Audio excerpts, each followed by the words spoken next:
was the night before Christmas. I was closing down for business in my little prison shop, when the bell on the door jingled once more, and then time almost came to a stop. But somehow I knew. Can you say hello to our friends? Can you say no? Can you say welcome to our cooking video? Can you say it? No? Okay, let's close this one. Today, friends, we are gonna share with you a recipe to make ternera en salsa. These are the ingredients that I'm gonna chop up. First, we are gonna be using some beef. We're gonna be using this one and that one.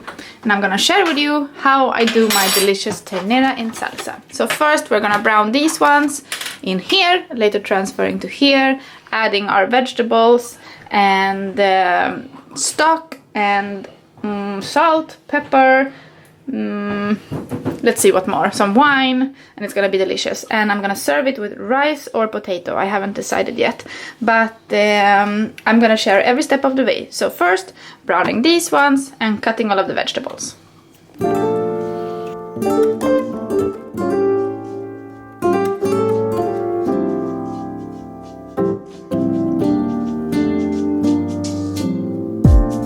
So casually keep diving into concrete, so bittersweet. Just know that cooking with a toddler is not a walk in the park, and I am controlling her in this moment, but I realize that it looks quite scary in the camera with her fingers so near to the knife. But honestly, she's more far away than you think. It's a part illusion of the camera, but also I am controlling her, and I have put the video up a few times in speed, so I'm not working this fast in real life for you to feel a little bit more secure when you're watching this footage, but everything is under control, don't worry. Even when I'm down in the lower, I remember what you were saying. Sometimes all you need is a spark, maybe just a better kind of bitter. Lose gravity, I'm swimming in the quicksand, up to my knees. Vegetables are all cut up. Now I'm gonna brown the meat and transfer it to the pot. Yeah? No, sometimes everything just gets hard. Sometimes everything just. Now we're gonna brown our beef. I'm just putting some extra virgin olive oil in my pan, and it was screaming hot at this moment, so I decided to put it a little bit on the side to not burn the meat, the first thing that happened. But I'm testing now the temperature, and in the end everything turned out really well. I am seasoning the meat at this point, but only with salt, and in the end I will have to try the sauce to feel like if I need to add more salt or not. I usually try to not add too much in the beginning because the beef stock is quite salty, so keep that in mind while you are cooking.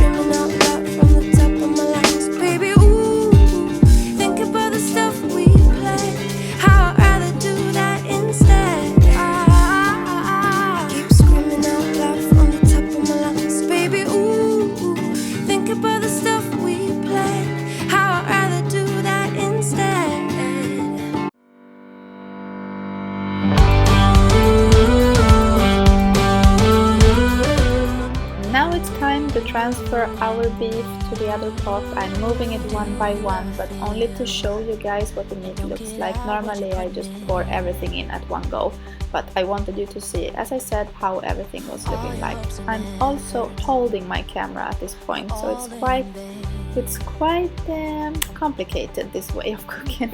And Natalie is next to me trying to distract me as well. She's playing with my tripod and she was crying just before this clip.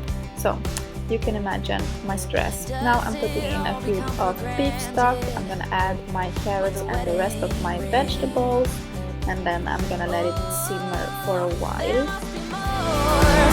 There must be another way, there must be conscious, different things in different ways. There must be love, there must be a reason, and a little bit of faith has got to come my way.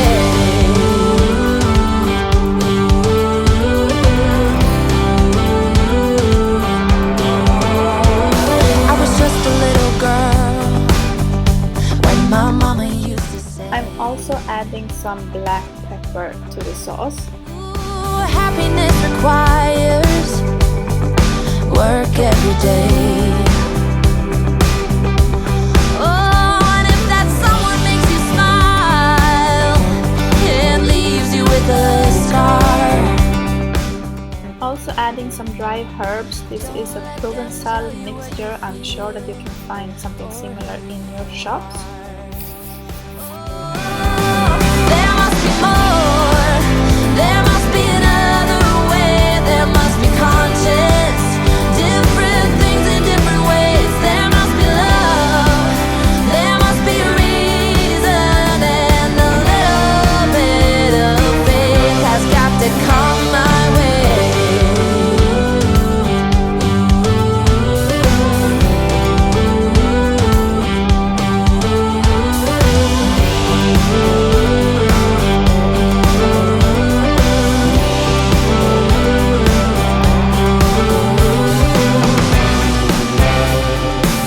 I gave it all to you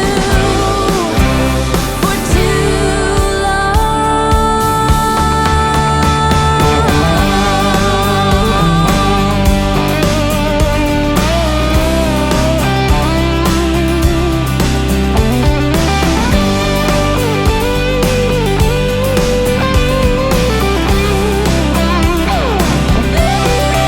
There must be more, there must be another way, there must be conscious. Hey guys, by this point I have just browned the meat.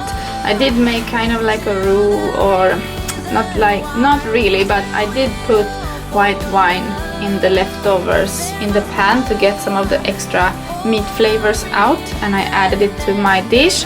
I have put all the vegetables inside. I have put some broth. I think it was no, it was definitely beef stock. Anyway, beef stock. I have not put extra salt. I only put salt when I browned the beef. I did put a mixture of hierbas provenzales. That's like herbs, Provencal herbs. If you do that, it's gonna break, Natalie. We're gonna have leche all over the floor. Please don't do that. Don't stand on it. It can break. Okay? Gör din gusano. Hace tu gusano mejor. Así. Okay? No. And added it all of the ingredients to the pot. Now I'm gonna bring it to a boil, and when it starts to boil, I'm gonna reduce the heat until like just the lowest. I have from 1 to 12, so I'm gonna put it probably somewhere here in between the 1 and the 2 when it's boiling. And then I'm gonna leave it here for a couple of hours, and I'm gonna check on it, see if I need to add any stock or water, depending on how wet or dry you want it. But in the last thing I will do when it's finished is that I'm gonna add some green beans to it. You can decide if you want to have the normal green beans or if you just want the peas. I think I will use peas today. Green peas. We will see, but this is what we're having for dinner. And usually I like to do this in the morning for the stew to have enough time to absorb all the flavors. If you can do it the day before, that's the best way, because it always tastes better the next day. So yeah, now we wait until a couple of hours more, and I will show you what it looks like when it has been simmering for a while.